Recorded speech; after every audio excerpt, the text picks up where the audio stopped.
Operation या process को हम किस तरीके से डिफाइन कर रहे होते हैं, set of activities which are converting the input into the output. So वो इनपुट क्या है, that is basically the flow unit, mean वो रॉ मटेरियल की शक्ल में है या कस्टमर की शक्ल में है, जो कि हम इस्तेमाल जो यू मूव कर रहा होता है आपके प्रोसेस या सिस्टम के अंदर, ठीक है। और जब हम कन्वर्ट कर रहे होते हैं, obviously we are using some sort of resources to convert the input into the output. अब हमने अल्टीमेटली जब ऑपरेशन के पॉइंट ऑफ व्यू से इसको एनालाइज करना होता है, मीन प्रोसेस की परफॉर्मेंस को क्वांटिफाई करना होता है, so initially these are the three very critical components, ठीक है। One is a flow time, जैसे मैंने को पहले बताया, जिसको हम थ्रूपुट टाइम या मैन्युफैक्चरिंग लीड टाइम भी कहते हैं। सो जैसे हमने प्रीवियसली इसको डिफाइन किया, फ्लो टाइम के कि right from in to out, जो टोटल टाइम एक प्रोडक्ट को बनने में लगता है, उसको हम फ्लो टाइम कहते हैं, ठीक है जी। सो इसी तरीके से फ्लो रेट हमारे पास क्या होता है कि एक यूनिट को बनाने के लिए, मीन हमारी जो स्पीड है उसको बनाने में कितनी है, that is how many unit we can produce per unit of time, such as like जैसे मैं कह सकता हूँ कि मैं 5 कस्टमर्स को पर आवर डील कर सकता हूँ, सो that is my flow rate, ठीक है। So remember that flow rate basically आपके स्पीड ऑफ द सिस्टम को इंडिकेट कर रहा होता है, ठीक है। और जबकि हमारे पास टाइम क्या होता है, that is a total time जो है वो एक यूनिट को बनने में कितना लग रहा है, ठीक है, that is time per unit. जबकि यहाँ पे हम बात कर रहे थे नंबर ऑफ यूनिट पर यूनिट ऑफ टाइम के पॉइंट ऑफ व्यू से। ओके, देन हमारे पास आ जाते हैं work in process inventory. So work in process inventory जिसको हम WIP भी कहते हैं, ठीक है।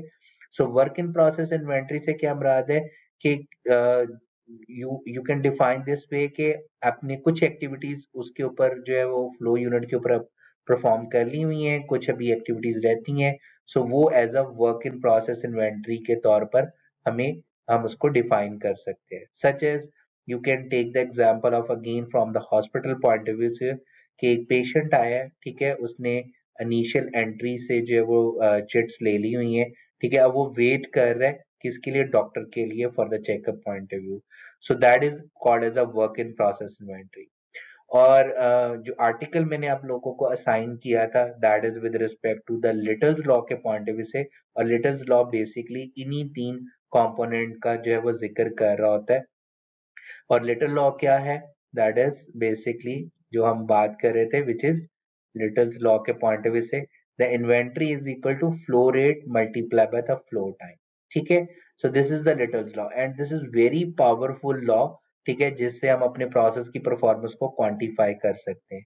हमारा अल्टीमेट ऑब्जेक्टिव क्या है, जैसे हम बार बार पहले जिक्र कर रहे थे कि हमारा अल्टीमेट ऑब्जेक्टिव क्या होता है कि हमने अपने फ्लो टाइम को, मीन जिसको lead time, manufacturing lead time कहते हैं, इसको हमने कम करना है, ठीक है। सो इसको कम करना है तो आपको इस लॉ के अकॉर्डिंगली हमें पता चल रहा है कि हम वर्क इन प्रोसेस इन्वेंट्री को जितना कम करेंगे, आपका ये फ्लो टाइम ऑटोमेटिकली डिक्रीज कर रहा होगा, इफ दिस इज कांस्टेंट के पॉइंट ऑफ व्यू से अगर हम बात करें, ठीक है जी।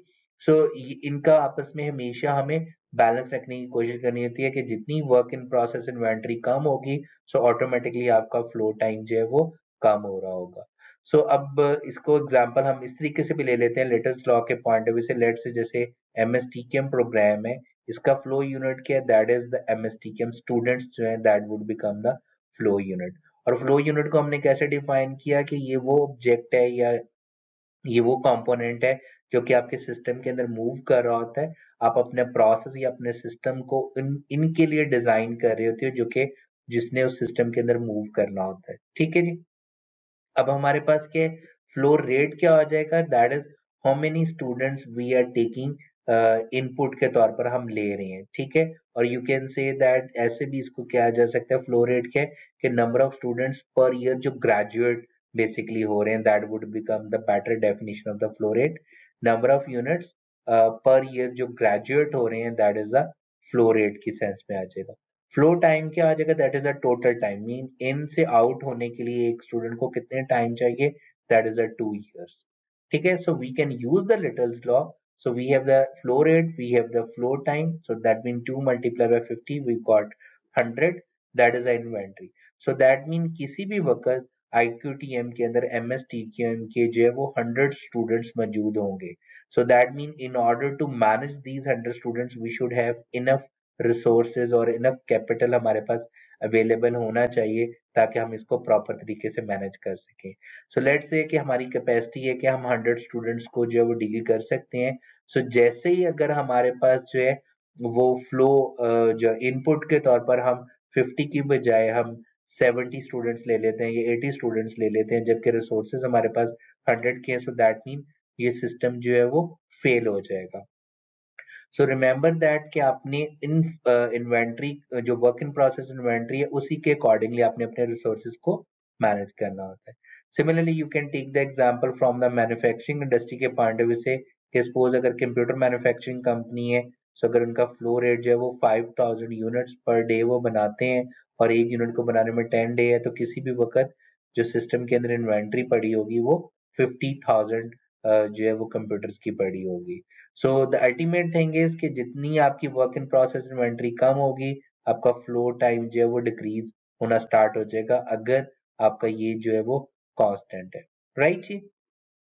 ओके, अब क्वेश्चन ये आ जाता है कि किस तरीके से जो है वो आपका जो फ्लो यूनिट जब कन्वर्ट कर रहे होते हो आउटपुट के अंदर, सो वो कौन सी 3 इनहेबिटर्स हैं जो कि आपके सिस्टम को स्लो कर रहे होते हैं, मीन प्रोसेस को स्लो कर रहे होते हैं।